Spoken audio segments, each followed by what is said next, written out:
Dan di umur 15 dan 16 itu benar-benar yang mulai kaget. Mulai kaget lihat jalan itu agak trauma 2 hari. Gara-gara lihat jalan itu tulang belulang semua. Iya. Demi Tuhan.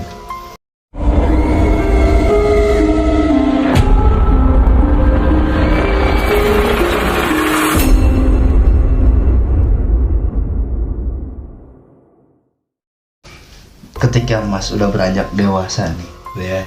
kejadian-kejadian apa sih yang Mas alamin dan seram apa sih, boleh ceritain nggak nih Oh ya, tadi pengalaman yang Mas alamin nih? ya, jadi ini agak lupa tadi ya. Jadi di kelas 5 SD saya pindah. Oh, pindah. Ya, jadi itu nenek dari bapak, saya pindah ke nenek dari ibu. Ya, sama-sama ke Bumen, tapi yang pertama itu di Gombong, yang kedua di Seruang. Itu yang di desa Seruang itu terkenal angker. Satu, karena menurut desa-desa tetangga itu desa saya itu ya menurut cerita yang pernah saya dengar itu angker. Itu jam 10 ke atas itu jarang lewat desa saya. Oh, udah jarang lewat orang ya, karena satu penerangan ya kurang, padahal ya lampu banyak ya, tapi pas dipasangin lampu itu tetap mati. Oh, nggak kuat lama ya? Ya, mungkin sekitar 2 mingguan doang. Terus ya udah SMP nggak ada kejadian apa-apa. Cuman di SMP cuman pernah kecelakaan itu tanpa sadar nabrak pohon. Saya kejadian jam 8 pagi. Waktu SMP kelas 1 itu kan waktu pulang agak kasihkan. Iya. Terus saya mau pulang tiba-tiba nabrak pohon. Itu di dekat kuburan. Tapi Mas Surya itu emang lihat pohon itu atau enggak sih? Nggak ada pohon sama sekali. Ya mungkin ada tapi agak jauhan. Itu. Iya. Tiba-tiba saya bangun di rumah sakit, sini infus, sini oksigen. Itu jam 12:30 siang. Oh, itu Mas Surya emang Mas Surya tuh udah nggak sadar nih? Enggak. Banyak yang bilang keluar darah sini, terus ya emang sini kebentur stang sini sampai biru gede sini. Keadaan itu emang ngebut parah itu? Enggak. Bawa paling 30. Tapi kok bisa sampai segitunya sih? Nggak tahu itu. Tiba-tiba itu waktu itu pulang dari sekolah lurus, jadi biasanya belok kan. Iya. Kalau lurus itu mau ke rumah temen, nganterin temen, itu tiba-tiba nggak sadar gitu, tiba-tiba udah di rumah sakit aja, Los aja gitu? los. Dan itu pinggirnya itu kuburan, benar-benar kuburan. Jam 8 pagi. Jam 8 pagi itu? 8 pagi loh. Itu banyak orang juga. Nggak, maksudnya di luar nalar gitu sudah bisa sampai segitunya gitu. Padahal Mungkin, keadaannya nggak terlalu ngebut gitu, nggak terlalu ngegas. Iya, nggak, mungkin di bawah 40 apa 30 gitu. Jadi tiba-tiba nabrak aja gitu. Udah aja los gitu, nggak sadar gitu. Iya, tiba-tiba udah di rumah sakit, sini oksigen gitu. Terus nih di umur-umur yang udah dewasa, kejadian apa sih yang pernah Mas alamin? Ya, Yang kalau paling serem menurut Mas yang nggak bisa dilupain? banyak. Satu, boncengin orang ternyata bukan orang. Jadi kalau mau masuk ke desa saya itu kan harus jalan di tengah sawah dulu. Itu ada sekitar enggak sampai 1 kiloan. Itu sampai 1 kilo. Yang itu yang tadi saya bilang. Jadi lampu nggak bertahan lama di situ. Sering-seringnya. Saya waktu itu pertama boncengin wanita bawa koper. Itu bener-bener koper. Ya, benar-benar koper. Mas itu tuh diberhentiin atau? Enggak, jadi di pinggir jalan. Saya kan nawarin gitu. Mbak ngalor gitu. Ngalor Mbak. Ya Mas melu. Ikut ya, ikut. Nah, terus ikutlah. Itu kerasa jadi kayak orang biasa gitu. Jadi motornya juga ngesok gitu. Ya. Ada beban nih. Iya, gak ada beban. Terus ngelewatin abis trail itu SD. Abis SD itu minta turunnya di situ. Mas turun sini aja. Gitu. Ya Mbak. Waktu itu turun, lurus, itu ke rumah saya belok kiri. Saya spion kan, memastikan orang itu masih ada kan. Loh, kok nggak ada? Itu dong. Tapi biasa aja gitu. Itu pertama masih biasa, kirain kan orang itu kan ya mungkin udah pergi kan, udah pergi. Yang kedua itu 3 hari selanjutnya itu bapak-bapak bawa tas juga. Itu bapak-bapak orang tinggi hitam kayak orang sama. Pak ngalor Pak. Berarti kalau saya habis itu sekitar masih 12:30 malam. Udah malam ya, Udah malam. Ya itu habis saya main ya nganterin juga di SD lagi. Oh kejadiannya sama Di SD lagi. Hampir 3 kali itu di SD lagi. di SD lagi gitu. Di SD lagi turun nggak ada orangnya.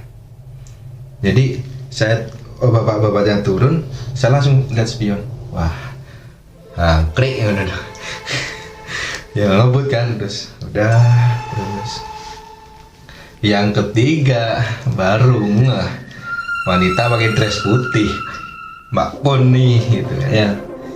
Pertama nggak mikir gitu, cuman mbak pakai dress putih, rambut panjang, Mbak ngalor, ikut.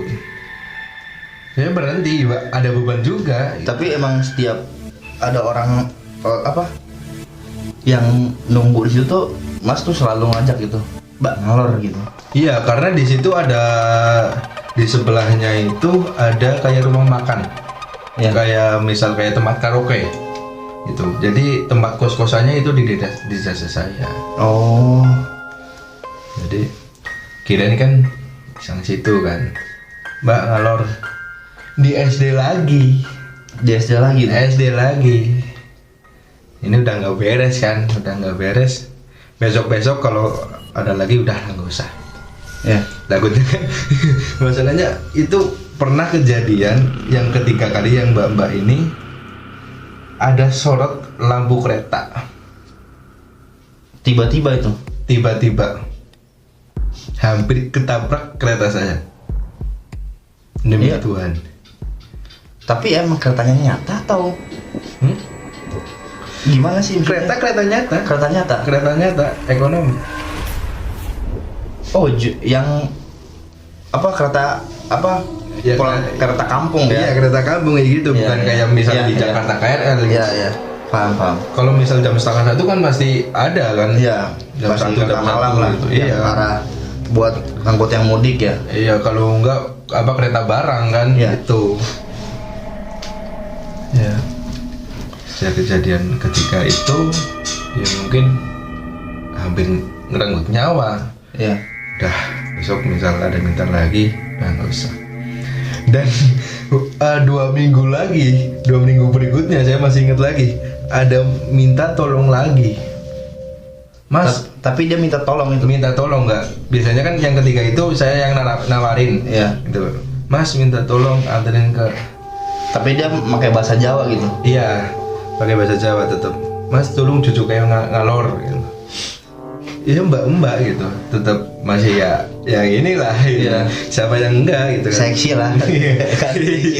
Siapa yang enggak kan? Ya. Biar tergoda ya. Nah kirain kan, ini mungkin pegawai yang dari rumah makan tersebut kan. Kalau di situ ada tempat karaoke tadi kan. Iya itu kan. Wah, ternyata yang itu beneran, alhamdulillah. Oh itu beneran. Itu beneran. Jadi nggak takut lagi, jadi Sama lagi ya kan? sama lagi kita ini kan takutnya kan sama yang ketiga ini kan takutnya ngerenggut nyawa lagi kan.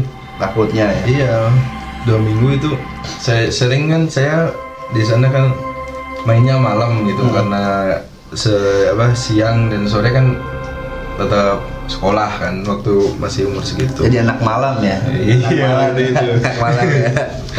Sering-seringnya itu. Tapi itu dianterin sampai mana sama Mas itu? Sampai SD. Sampai SD juga? Tetap sampai SD. Karena kos-kosannya deket SD. Ini SD ya antara sekitar ada 300 meteran dari situ. Oh, emang itu ada kos-kosannya? Ada kos-kosannya. Alhamdulillahnya nggak hilang. Nggak hilang ya? Nggak hilang dari awal ya. Itu tiga yang tadi. Itu. Nah, terus masih ingat 2 bulan berikutnya itu benar-benar yang bikin down lewat rel kereta itu. Lihat tulang belulang lagi.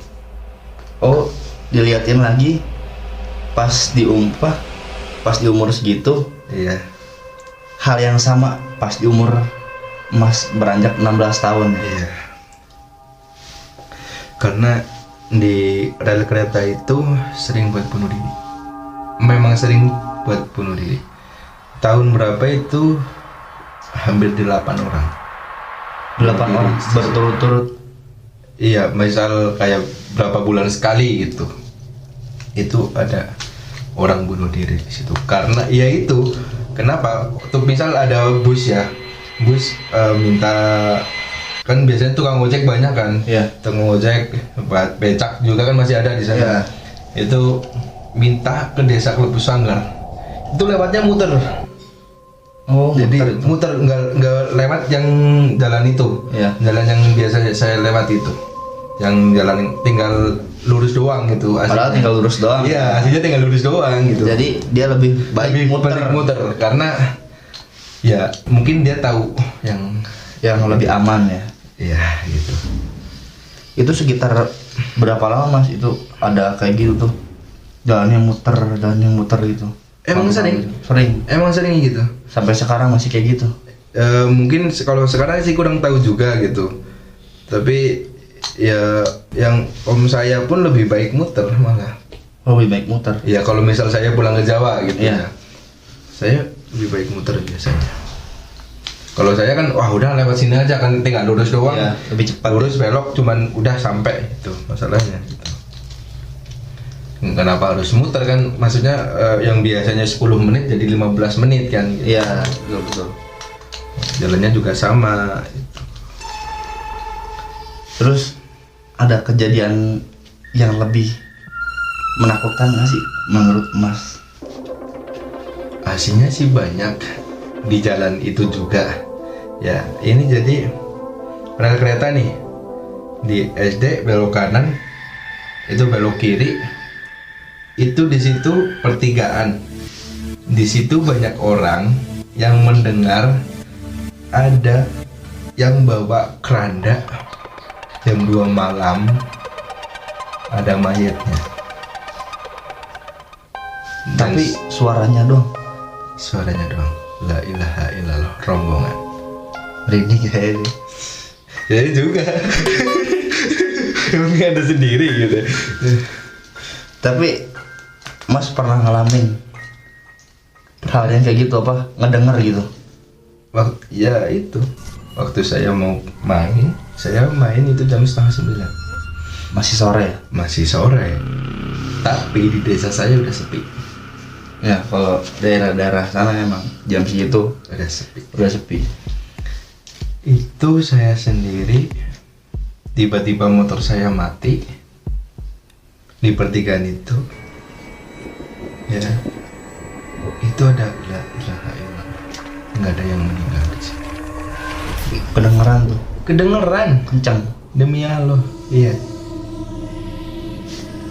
Tapi Mas ada rasa penasaran sih. Gimana sih ini? Enggak, cuman kalau itu ya udahan, mungkin udah dunia dia kan. Ya. Saya pengennya motor saya hidup doang. Itu. Saya bilang hidupin motor saya. Kalau mau bonceng dorong itu doang. Alhamdulillah bismillahirrahmanirrahim motor saya hidup lagi. Itu benar-benar kejadian yang mungkin kalau di jalan itu kan motor saya sering mati juga. Ya itu bilangnya gitu. Kalau mau pengen ikut, jangan matiin, ikut aja. Kalau matiin, dorong. Berarti di desa itu benar-benar horornya Bener-bener horor. kental ya? Banyak yang tukang becak dudukin sama kuntilanak gitu. Ada tetangga saya cerita, ya lewat yang muter itu, lewat belakang. Jadi lewat belakang desa saya. Itu malah katanya lebih serem di situ emang lebih serem di situ daripada lewat depan yang kereta itu, ya yang lurus itu. Jadi tetangga saya kan bawa becak, Ya. mau pulang kan, sekitar jam 2 itu ada apa kayak perempuan, tapi tiba-tiba di becaknya udah di depan Tanpa lagi gini. Iya. Tanpa naik atau Iya gitu. gila. Nah terus itu tetangga saya sakit 2 hari.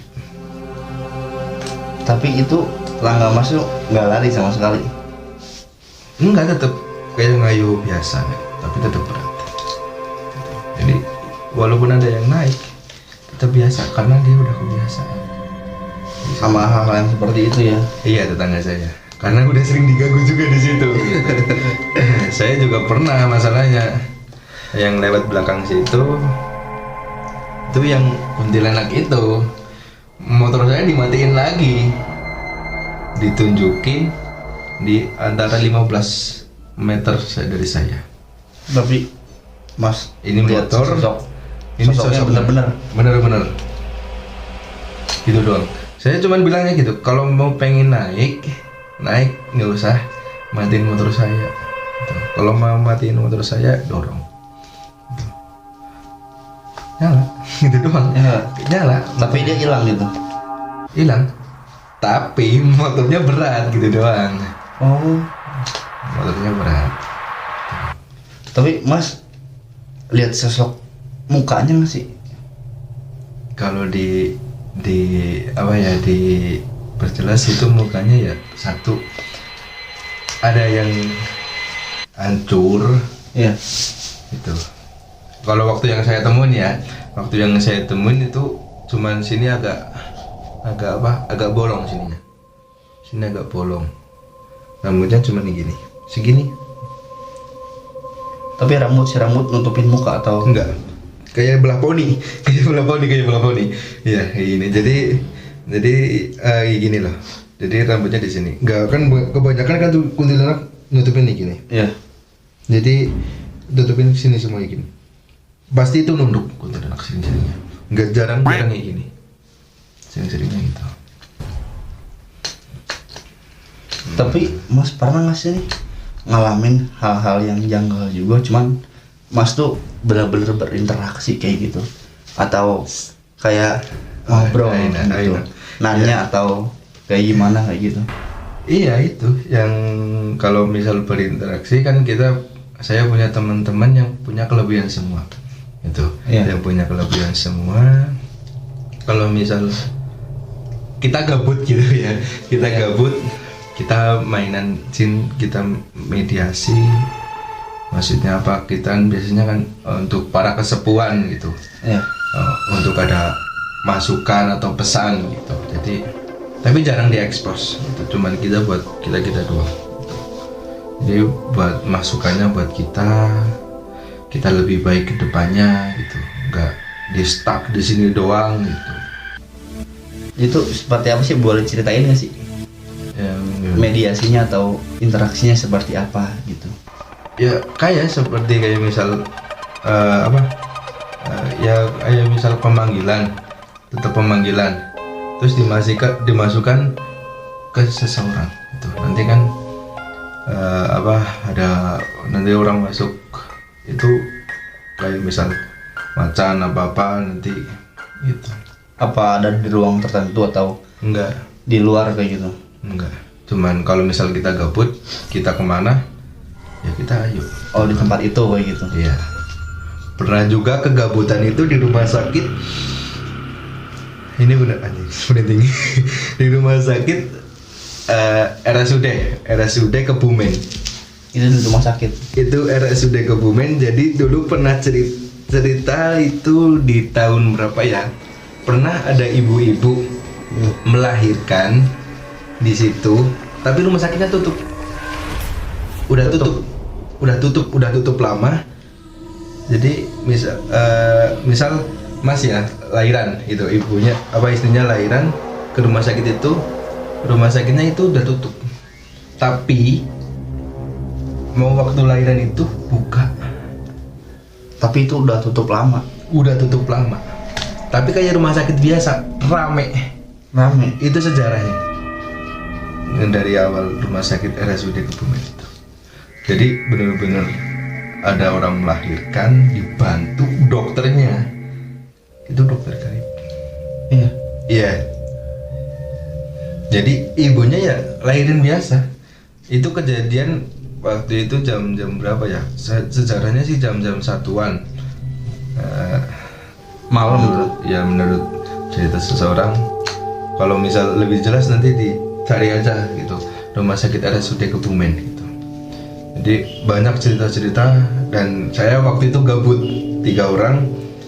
Saya, teman saya Mas Ahmad, teman saya Wahyu. Itu gabut, bener-bener gabut, jam 11 malam gak ada kerjaan. Itu main ke RSUD. Gelap tuh sampai. Rumah sakit nggak di ini gimana? Maksudnya rumah sakit nggak udah dari penghuni ya? Iya udah kalah ya lah. Itu udah lama banget lah. Gimana kan? Pasti ya gelap lah gitu. Dan kuat ya siapa? Si aura-aura negatifnya. Ya itu. Waktu itu pertama kita mau masuk, kita udah buka gerbang. Saya udah masuk pertama dulu.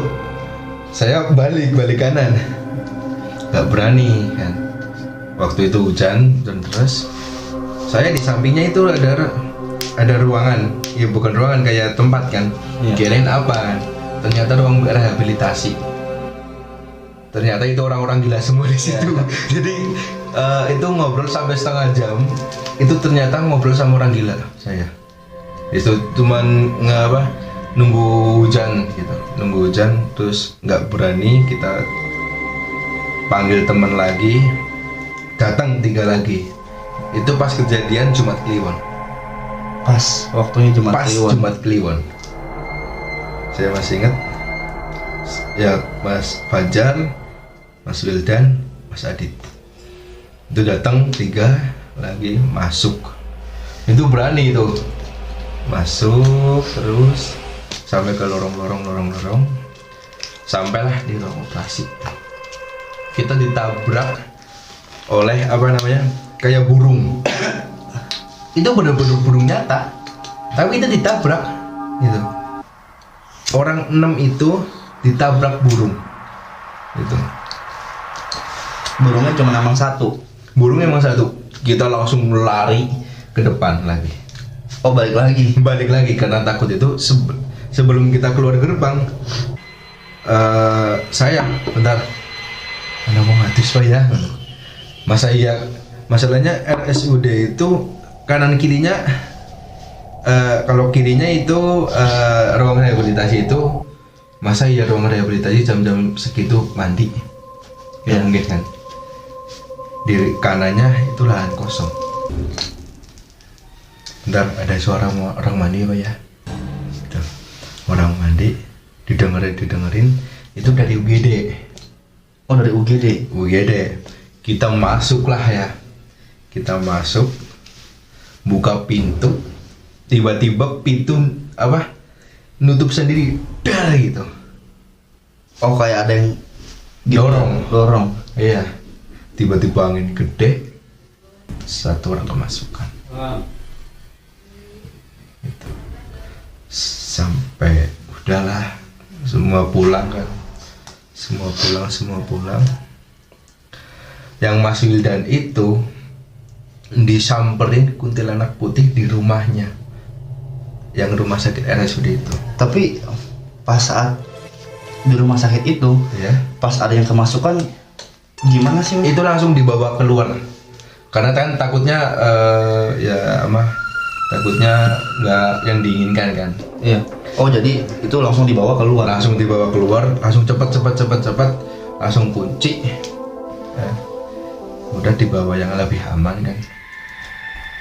Terus itu jadi gimana ya, rumah sakit RSUD itu depannya itu rel kereta itu sampingnya itu jembatan apa ya namanya, lupa saya. Itu sering buat pembunuhan, sering buat pembantaian ya. Dulu pernah dibahas di Mister Tukul jalan-jalan juga ya, di daerah Kebumen. Daerah Kebumen ya. Iya itu saya di situ ada gedung PMI yang udah terbengkalai juga, benar-benar serem-serem situ juga. Wah ini gimana ya, kita penyembuhan.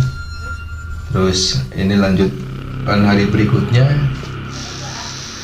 di hari Jumat malam, Mas Wildan itu disamperin kuntilanak lagi bangun tidur.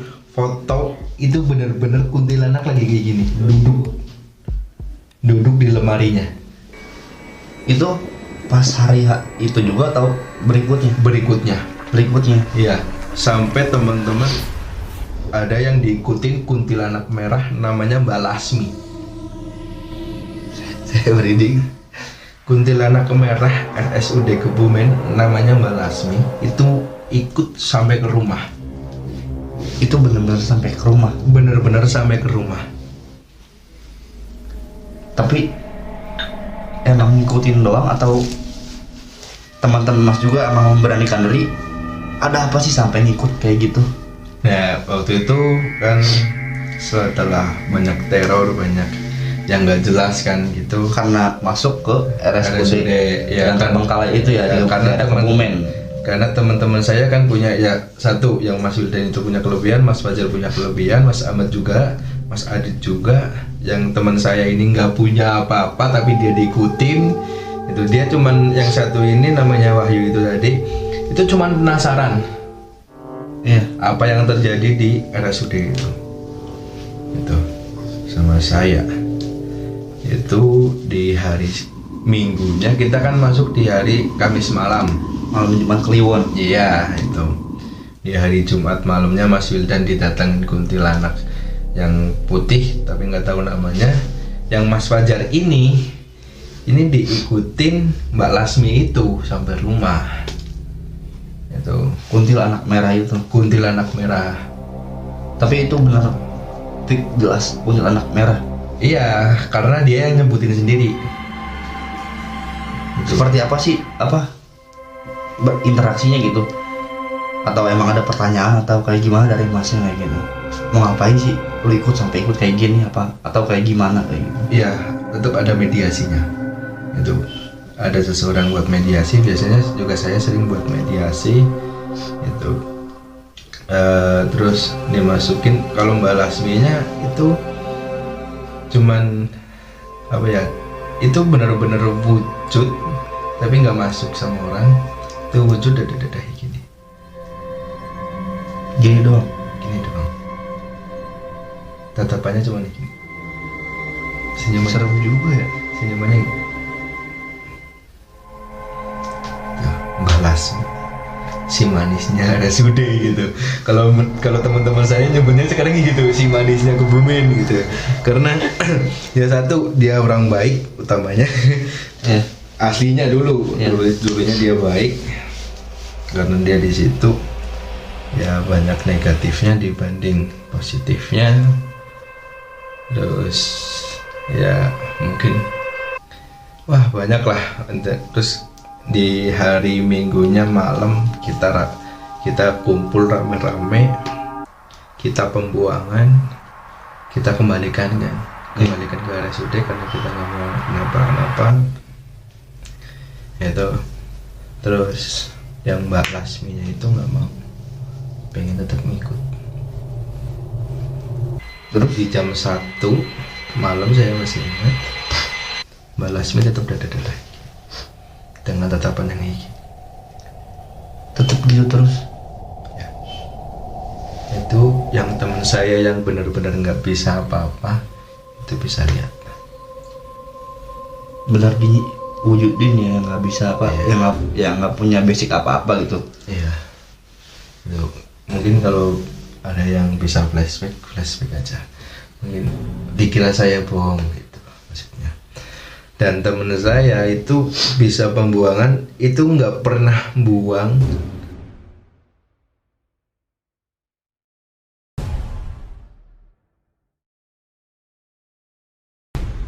Itu pernah saya tiba-tiba lagi ngobrol lagi gitaran genjreng itu di rumah pacar. Tiba-tiba ada banaspati. Tahu banaspati? Iya. Bola api tiba-tiba ngalah ke saya.